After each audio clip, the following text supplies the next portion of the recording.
The fall TV season is in full swing, and if you're spending a lot of couch time in front of your TV, might have you thinking it's time for a new one. There's a new feature to consider. Consumer reporter Marilyn Moritz explains what HDR is all about. That TV brand sitting in your living room right now? There's a 73% chance it's on the list Consumer Reports quietly flagged last month. And here's what's terrifying. The brands seniors trust most are the exact ones technicians are begging people to avoid in 2026. What do they know that salespeople won't tell you? Hisense. You've seen their TVs at Walmart, Costco, even Target. Prices so low you'd think they made a mistake on the sticker. 40 to 50% cheaper than Samsung or LG? That's not a sale. That's a warning sign wearing a disguise. Here's what nobody tells you at the store. That beautiful picture you're looking at? Give it 18 months, maybe 2 years if you're lucky. The colors start fading. The blacks get muddy. Suddenly your brand new TV looks like it survived a flood. And the remote? Oh boy. You'd think pressing a button would change the channel. Simple, right?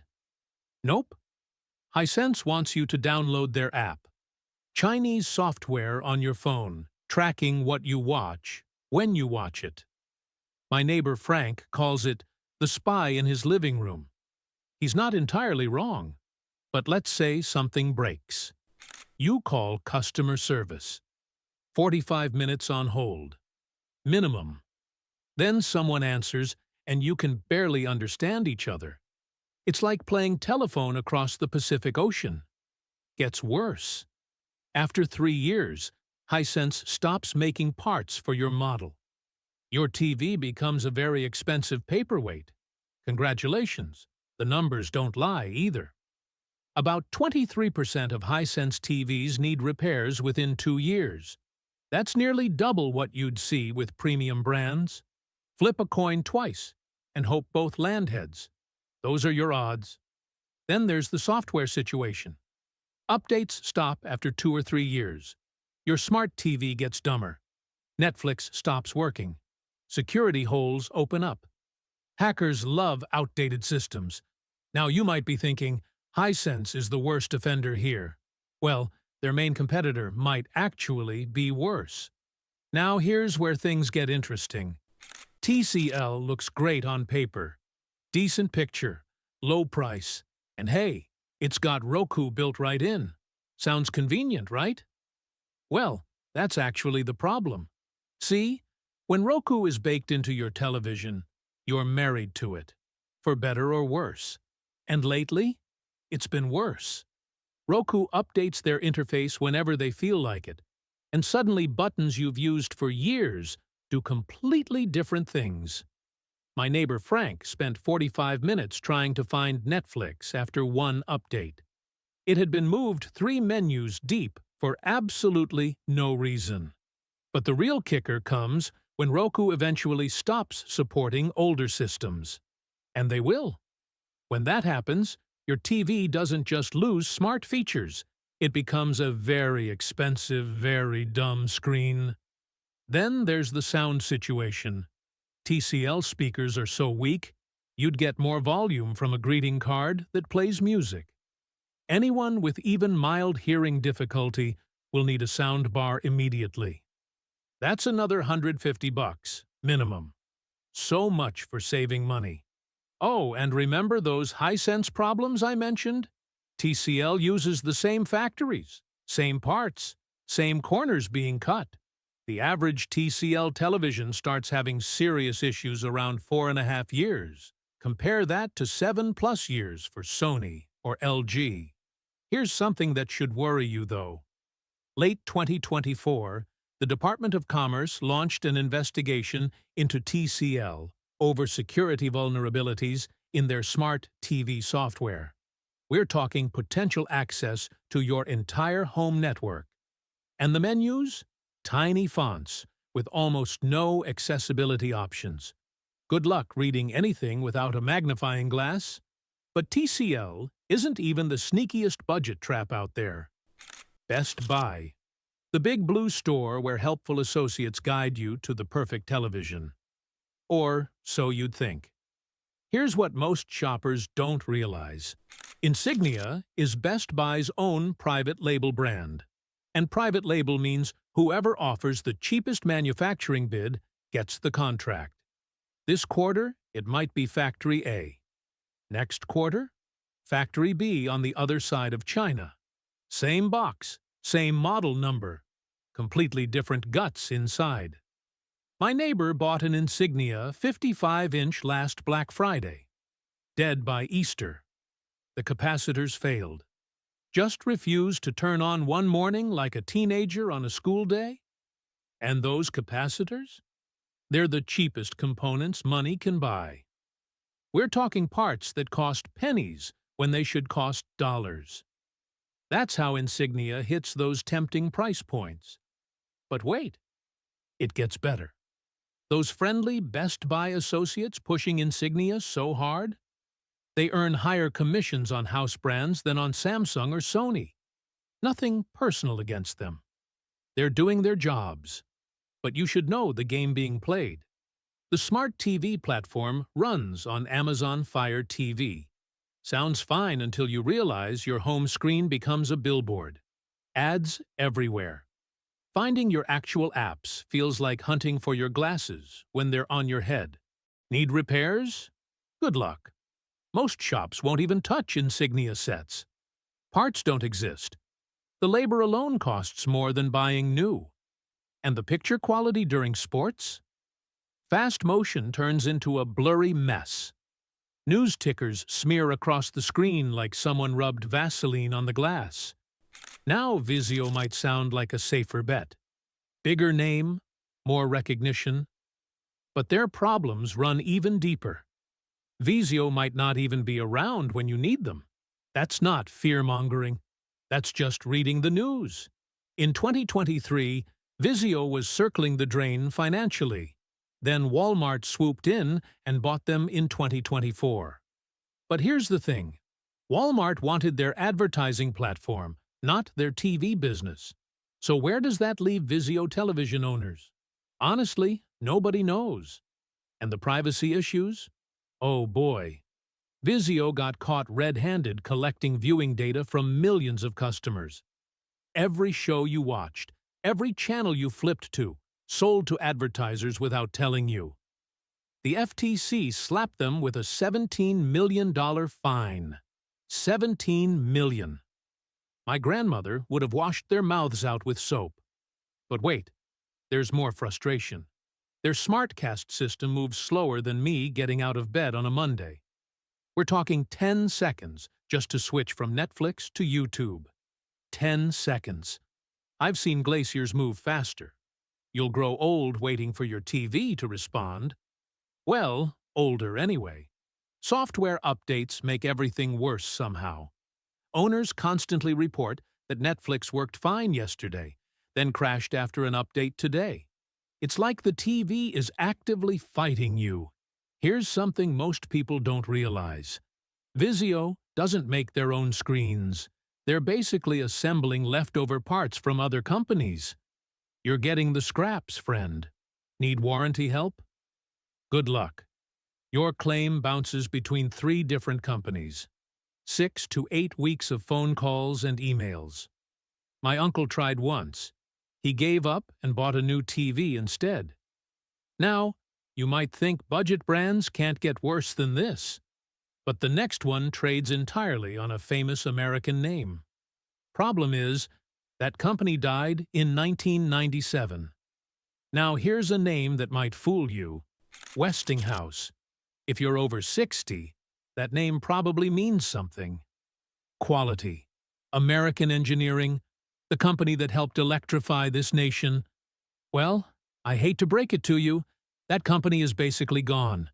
The original Westinghouse Electric Corporation stopped making consumer TVs decades ago. What you see on shelves today? It's just a rented name. Random companies pay a licensing fee to slap that famous logo on cheap televisions. It's like putting a Ferrari badge on a golf cart. The actual manufacturer behind most current Westinghouse TVs is a company called Tongfang. Never heard of them? Neither has anyone else. They use the absolute lowest tier components available on the global market. Bottom-of-the-barrel stuff. And the problems start immediately. These TVs often arrive with dead pixels straight out of the box. Not one or two. Sometimes clusters of them. Want to return it? Good luck. You'll need to ship that entire unit back at your own expense. We're talking $40, $50 just to return a defective product. But here's what really gets me. There's essentially zero customer support. Calling their helpline connects you to a skeleton crew with absolutely no power to fix anything. They can't authorize replacements. They can't process refunds. They basically exist to say, sorry. Those glowing 5-star reviews on Amazon and Walmart? Many are fake or incentivized.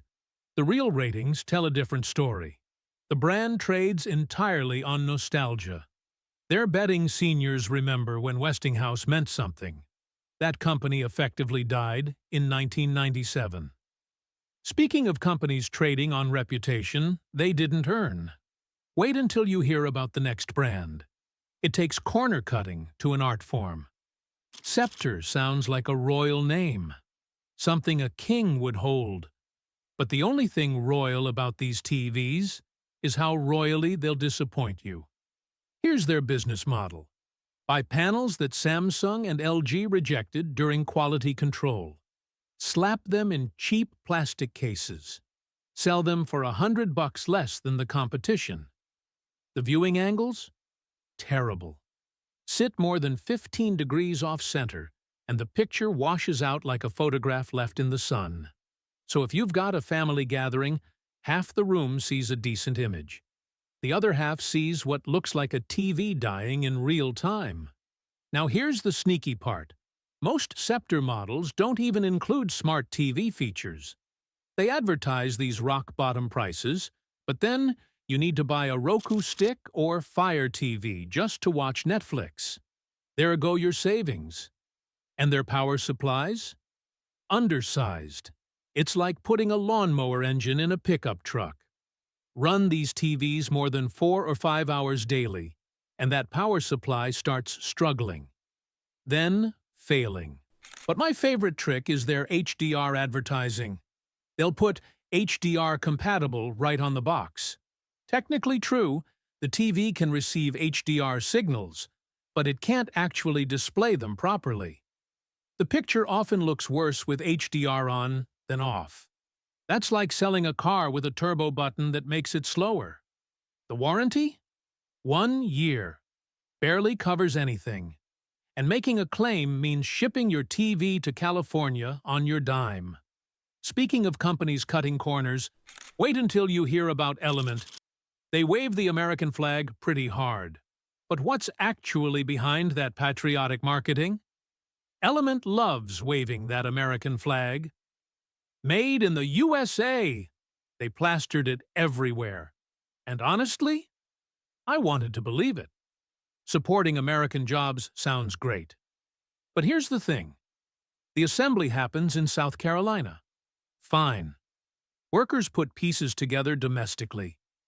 But every single important part, the screen, the processor, the power board, all shipped from the cheapest overseas factories money can buy. It's like baking a cake with dollar store ingredients and calling it homemade because you mixed it in your own kitchen. Technically true, practically meaningless. And that American-made operation? It's shrunk dramatically since the big marketing push. The patriotic dream faded fast when profit margins got tight. Now, let's talk about what you're actually getting. Element uses off-brand smart TV operating systems. Not Roku. Not Google TV. Some random platform that streaming services occasionally abandon without warning. One day, Netflix works. Next day, gone. No explanation. No fix coming. Want to adjust the picture because colors look weird? Good luck. The calibration options are so limited, You're basically stuck with whatever the factory decided looked good enough. No fine-tuning brightness. No proper color correction. And while competitors at the same price point offer 120 Hz panels for smooth motion, Element gives you 60 Hz. Sports look choppy. Action movies blur. News tickers smear across the screen like someone rubbed Vaseline on the glass. The real kicker? Element has bounced between different ownership groups, like a hot potato at a family reunion. Nobody knows who's actually in charge anymore. So, warranty support? Software updates? Complete lottery. Speaking of companies that seem to exist only on Amazon listings, ever seen a deal so good it feels like a trick? That's Orin. These TVs pop up on Amazon with prices that make you do a double take. 55-inch 4K for under $200. 5-star reviews stacked high. Sounds perfect. Then poof. Gone. The listing vanishes like my hairline in the 90s. Here's what's actually happening. Orin isn't a real company.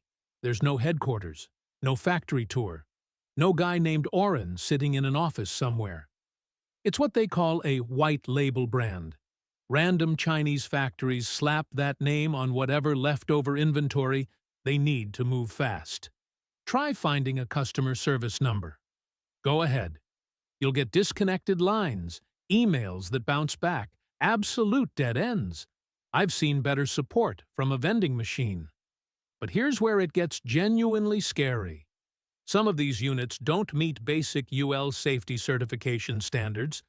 We're talking power cords and components that could pose real fire hazards. In your home, where you sleep, the return windows? Intentionally tiny. By the time you notice the colors look wrong or the thing won't turn on, Amazon's return policy has expired. And there's no manufacturer to fall back on because there is no manufacturer. And those glowing reviews? Many are bought and paid for. Fake accounts, incentivized ratings, the whole system gamed. Seniors especially get targeted through Facebook ads promising luxury TVs at wholesale prices. Classic bait. If the company can't be found on Google beyond Amazon listings, run. Now, you might think a bigger international brand would be safer. Skyworth is massive in China, but bigger doesn't always mean better. Now, here's a brand most Americans have never heard of. Skyworth. But in China, they're massive. One of the biggest TV manufacturers in the entire country. So why should you care? Because they're pushing hard into American stores right now. And that expansion is causing real headaches for buyers. The smart TV system runs on heavily modified Android software. Sounds fine until you see the menus. Awkward translations everywhere. Settings that claim to do one thing but actually do something completely different. It's like getting directions from someone who learned English last Tuesday. But here's what really gets me. The TV you order might not match what's advertised. Skyworth ships whatever inventory happens to be sitting at the port. Ordered a 55-inch with specific features? You might get something close. Might not. It's like a box of chocolates, except Forrest Gump would have returned these. The company has also faced serious allegations about forced labor in their supply chain. This has triggered import restrictions that come and go unpredictably. Translation?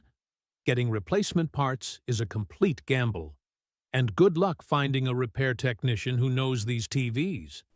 Local shops look at Skyworth internals like a mechanic looking at a spaceship engine. Total confusion. Any problem basically means buying a new TV. The picture quality looks decent on paper. I'll give them that. But the actual color accuracy and motion processing? About 3 years behind Korean and Japanese competitors at the same price. You're paying current prices for yesterday's technology. So we've covered 9 brands with serious issues. But before you buy any TV, there are a few final things you absolutely need to know.